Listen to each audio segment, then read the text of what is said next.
Good morning, afternoon, evening, everyone. This is Ravi Venugopal from OPAL-RT. So I'd like to welcome you all to our webinar on real-time simulation for more electric aircraft. First of all, I'd like to thank all of you for taking time out of your work days, and those of you who are attending after your work day, we're especially thankful for you doing this on a Friday evening. So I'd like to give you a quick introduction of myself. I'm Ravi Venugopal. I'm the Executive Director of U.S. Technical Services. And I have a background in aerospace engineering and working with my talented colleagues at OPAL-RT. I've learned a little bit about power systems and power electronics. I'll be hosting this webinar along with my colleagues Charles Falaha and Alexander Leboeuf. We'd like to apologize. We'd initially intended to have Dr. Luis Herrera from the Rochester Institute of Technology, who's done a lot of interesting work with our systems on MoreElectric Aircraft, be one of our hosts, but due to unavoidable circumstances, he's been unable to do so. But we do have Alex Leboeuf, who's substituting instead, and he's got a presentation that covers one of the more important aspects of working on MoreElectric Aircraft in terms of integration of systems when you're doing hardware-in-the-loop testing. So again, welcome everyone. And what I'm going to do is give you an overview of the efforts of OPAL-RT in the area of MoreElectric Aircraft. Charles is going to take a deeper dive based on one of the active projects, a very interesting one that we have with Bombardier Aerospace. And as I said, Alex is then going to finish up the webinar with a discussion on the integration aspects. So with that, I will kick off the webinar. And I'd like to start out by just, this graphic is something that those of you in the field might have seen before. But really the point here is that electricity on board aircraft has been around for a while, going back almost more than 100 years. And but along the way, it's been growing. And as new power electronic and power system technologies have come online, they've been integrated with aircraft systems. And now, we're up to, on the larger commercial aircraft like the 787 or the 380, we're looking at power levels in the order of 1 megawatt, which really is quite a lot of power. It's like a little village or something like that. But really, we have flying microgrids nowadays. And, with this graphic, I guess I'd like to make 2 points. One is that power electronics technology is really changing things on the way we put in power in the aircraft, and it's allowing us to put in very large levels of power which have to be managed. And this power is being used for a number of purposes, starting from having outlets near every seat to power people's laptops and smartphones and things like that, to actually having larger electrical systems on board for operational efficiency in terms of both, say, fuel consumption, but also maintenance and so on. So, just to go on a little bit on that theme, I'd like to give you a little bit of an overview of the way we're seeing the MEA concept. And essentially, as I mentioned, it takes advantage of various advances in electrical systems, specifically power electronics, to enhance the operational efficiency. And an example could be the utilization of bleedless engines. Right now you use bleed air for the cabin air conditioning or heating systems, and by using a bleedless engine, you improve your engine efficiency. Similarly, by replacing traditional hydraulic and pneumatic systems by electric drive, you gain advantages in terms of maintenance. So all this provides, in addition, a technological springboard for, the idea of an all-electric aircraft. We're a little ways away from that just simply because of battery technology right now or other power source technologies. But, these are all steps along the way. So some of the MEA systems, and this is something that we've had a few years of experience with, that will be coming on board or are already on board on some of the newer aircraft, are listed here. And you have electric environment control systems and anti-icing, and there's a whole list here. But the idea, again, is to be able to replace traditional hydraulic, pneumatic, thermal systems with more electric systems in order to gain operational efficiency aboard the aircraft. So as we're doing this, there are challenges that come up, technology challenges, and one of the first ones is, as I mentioned, we have increased power demand, and now we're talking the order of megawatts, and efficiency really, if you lose a few percent, it means you're losing a lot of energy. And so many of the onboard generation systems have been moving to variable frequency drives, with power electronics instead of conventional geared constant speed drives, which tend to have more losses.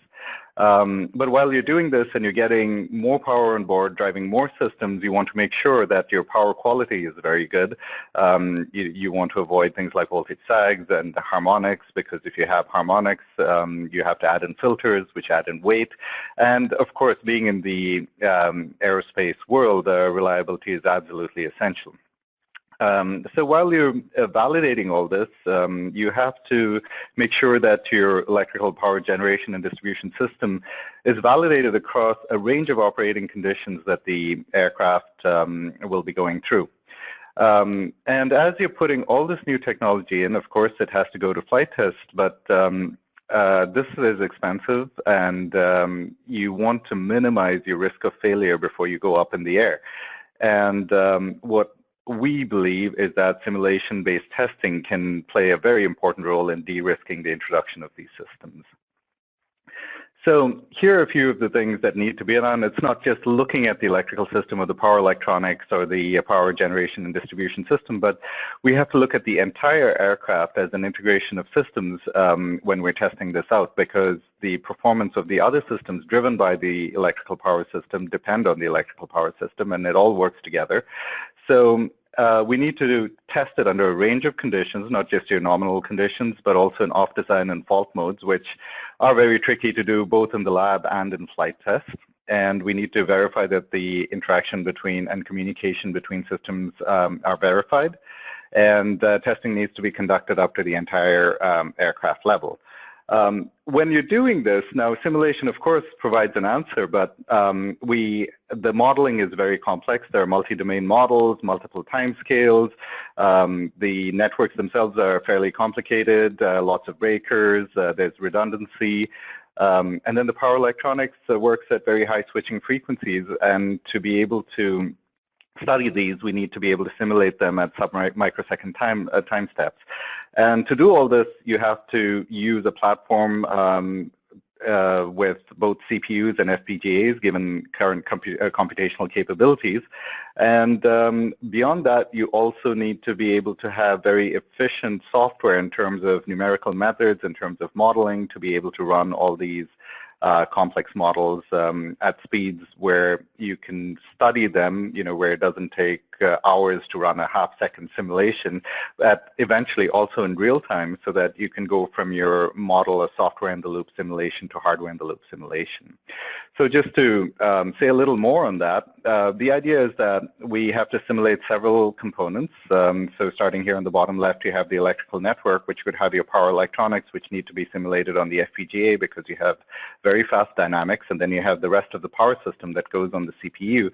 Then you have the other systems, the flight control systems, the actuation systems, the environmental control systems, etc. of the aircraft, which run at slower timescales in the order of, I'd say, hundreds of microseconds to milliseconds running on the CPU. And then you have the entire flight dynamics going on the CPUs too. You have a bunch of controllers on the right that you will also be simulating. And so you have to have a distributed architecture as shown in this picture to be able to simulate the entire system. In this picture, we're looking at doing a complete virtual simulation. There's no real hardware being connected. But if you're able to run all this in real time, you can go to the next step, which is hardware-in-the-loop simulation, where you're still running the plant models on the simulator, but now you have actual controllers connected over on the right through a range of interfaces and IOs to talk to the simulation and carry out your hardware-in-the-loop simulation. And Alex will be talking about this a little later in the webinar. And as I mentioned, now it's just not getting the architecture right, but it's also the solvers. One of the things that you would notice in an EPGDS is that you have a large number of breakers, which means you have a large number of switches. And every time you flip a switch, the topology of the network changes, which means your system matrices change. And if you have n switches, you have 2 to the power of n possibilities for your system matrices. And this means to simulate such a system, you need to hold an enormous number of system equations in your memory. So coming up with intelligent computational methods to be able to handle this complexity is a challenge, and we've been working for a few years now on what we call the state space Nodal solver, which addresses this challenge. And in addition, it also enables parallel computing of power systems with short lines, which is a technical challenge in itself. Aircraft have relatively short lines. They're like flying microgrids. And so the SSN is one of those solver technologies that we've developed that is very relevant to MEA simulation. Going on, we also have for the power electronics side of things the Ehs Solver, which allows you to simulate power electronics, all the switching that goes into power electronics on an FPGA. But the nice thing is you don't need to know very much about programming FPGAs. So one of the challenges that a lot of modeling and system engineers face is that they need to simulate these systems extremely fast on an FPGA, but they're really not FPGA or VHDL programming experts. So with the Ehs Solver, we have the ability to take a circuit schematic built in your preferred tool like SimPower Systems or Plex or PSIM and have it automatically converted into a numerical simulation model running on the FPGA, which can be synchronized with a slower timescale simulation on the CPU. Finally, as I said, we can now add in the slower systems, the aircraft dynamics and so on, the aerodynamics, and also integrate user interfaces in terms of visualization and pilot input controls to be able to simulate the entire system. So the idea is to build an entire integrated test platform to do this. So this is basically an overview of our approach to studying more electric aircraft. And, at this point in the webinar, we have a little poll question, which we would like to pose to all of you attending, really to get a feel for the challenges that you face when you're doing model-based systems engineering as it pertains to more electric aircraft. So if all of you could take a minute just to go over the poll question. We would appreciate it.